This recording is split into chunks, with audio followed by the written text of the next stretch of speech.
అని వ్యాఖ్యానించారు. కాళేశ్వరం విషయంలోనూ కవిత సంచలన వ్యాఖ్యలు చేశారు. బీఆర్ఎస్ శ్రేణుల నుంచి వచ్చిన ఫీడ్బ్యాక్ ఆధారంగా చర్యలు తీసుకోవాలని కేసీఆర్ నిర్ణయం అయితే తీసుకున్నారు. ఈ నేపథ్యంలో ఇప్పటి వరకు కవిత మీద పెద్దగా విమర్శలు చేయని బీఆర్ఎస్ నేతలు ఇక్కడి నుంచి కవితని టార్గెట్ చేసే అవకాశం ఉందా? కవిత స్వభావం స్టేక్ హోల్డర్ అంటే ఇండివిజువల్ గా బిహేవ్ చేసే స్వభావం ఆవిడది. అంటే స్వతంత్రంగా వ్యవహరించే అవకాశం ఉంది. గతంలో ఉద్యమం ప్రారంభించినప్పుడు కూడా తన కార్యక్రమాలు తను సొంతంగా చేపట్టింది. తనకు అనుభవం ఉంది. ఇప్పుడు జాగృతి కార్యక్రమాలన్నీ కూడా తన పార్టీ సపోర్ట్ ఉండొచ్చు, కానీ తను డిజైన్ చేసుకొని తనే జనంలోకి పోయింది ఉద్యమం అప్పుడు కూడా. తర్వాత పార్టీలు కూడా తన స్టేక్ తనకు కావాలని కోరుకుంటది.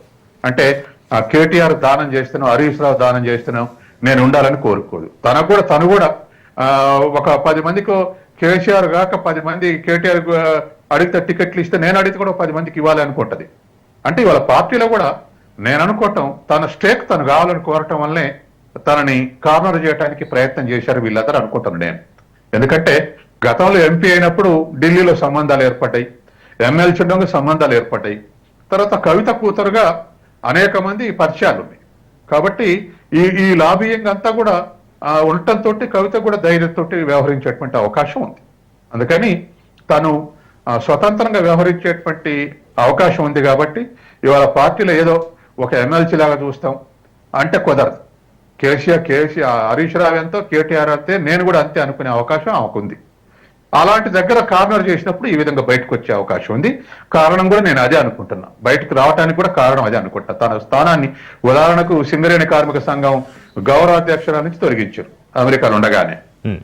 అట్లాగే ఇప్పుడు తన అనుచరులందరి ఫోన్ ఇన్స్టాగ్రామ్ నుంచి అన్ఫాలో చేశారు, ట్విట్టర్ నుంచి అన్ఫాలో చేశారు. కాబట్టి ఇవాళ ఖచ్చితంగా తన స్థానాన్ని ఒక్కోటి నుంచి తనను బదిలీ చేస్తా ఉంటే సహజంగానే నన్ను ఈ విధంగా చేస్తున్న ప్రక్రియ తను గమనించే ఇవాళ కీలకమైన సమయంలో ఏది సిబిఐకి అప్పగించిన సమయంలోనే హరీష్ రావు మీద సంతోష్ రావు మీద స్టేట్మెంట్స్ ఇచ్చింది. సరే, ఇప్పుడు కవిత ఎమ్మెల్సీ పదవికి రాజీనామా చేసే అవకాశం ఉందంటారా? రాజీనామా చేస్తే మోరల్ గా కవితకు బూస్టప్ ఉంటుంది. ఎందుకంటే తిరగడానికి డబ్బులు లేనటువంటి వాళ్ళకు ఎమ్మెల్సీ ఆధారంగా జనాలు తిరగొచ్చు అనుకుంటారు. కానీ తనకు ఎమ్మెల్సీ కూడా లెక్కలేదు. తను అది పార్టీ ముఖ్యం కానీ మీరిచ్చిన ఎమ్మెల్సీ అవసరం లేదని రిజైన్ చేసే అవకాశం ఉందని నేను అనుకుంటున్నా. ఎందుకంటే ఎప్పుడైనా అట్లా రిజైన్ చేస్తే గతంలో మన ఈటల రాజేందర్ రిజైన్ చేసి మళ్ళీ ఎలక్షన్లో పోయాడు. ఎంత ప్రయత్నం చేసినా గెలవలేదు, బీఆర్ఎస్ గెలవలేదు. ఎందుకంటే తనను ఓడించడానికే దరిదాపు అప్పుడు దళిత బంధు తీసుకొచ్చారు. ఎన్ని కుటుంబాలంటే 15 లక్షల కుటుంబాలంటే 15 లక్షల మంది కూడా దళిత బంధు ఇచ్చారు. కాబట్టి అందరికి దళిత బంధు ఇచ్చినా 10 లక్షల చొప్పున ఇచ్చినా గెలవలేదు.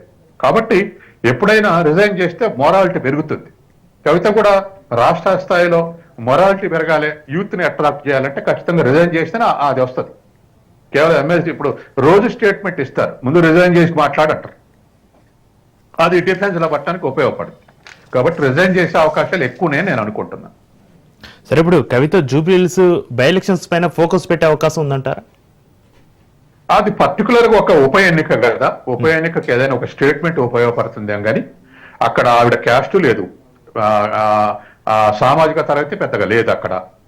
తర్వాత రెండోది అక్కడ ఆల్రెడీ ఉన్న బీఆర్ఎస్ ఎమ్మెల్యే చనిపోయాడు.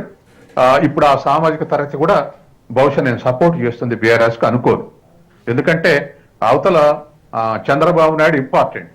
కాబట్టి చంద్రబాబు నాయుడు బీఆర్ఎస్ సపోర్ట్ గెలిపిస్తాడని నేను అనుకోవట్లేదు కమ సామాజిక తరగతి తోటి. కాబట్టి వాళ్ళు ఇండిపెండెంట్ గా వ్యవహరించేటువంటి అవకాశం ఉంది ఆ సామాజిక తరగతి కూడా. కాబట్టి కవిత ప్రభావం అసలు బీఆర్ఎస్ ప్రభావమే తక్కువ అవకాశం ఉంది, కవిత ప్రభావం కూడా ఇంకా తక్కువ ఉంటుంది అనుకుంటున్నా. కానీ ఏదైనా ఒక అడ్వెంచరిస్టిక్ స్టేట్మెంట్ ఆ సందర్భంగా ఏదైనా బయట పెట్టింది అనుకోండి 2 రోజుల ముందుల, ఖచ్చితంగా బీఆర్ఎస్ ఫైట్ నుంచి కూడా ఓటింగ్ దిగజారేటువంటి ప్రమాదం అయితే ఉంది. రైట్, థ్యాంక్ యూ సత్యం గారు. ఇది వాటి స్పెషల్ డిబేట్ చూస్తూనే ఉండండి రాజ్ న్యూస్.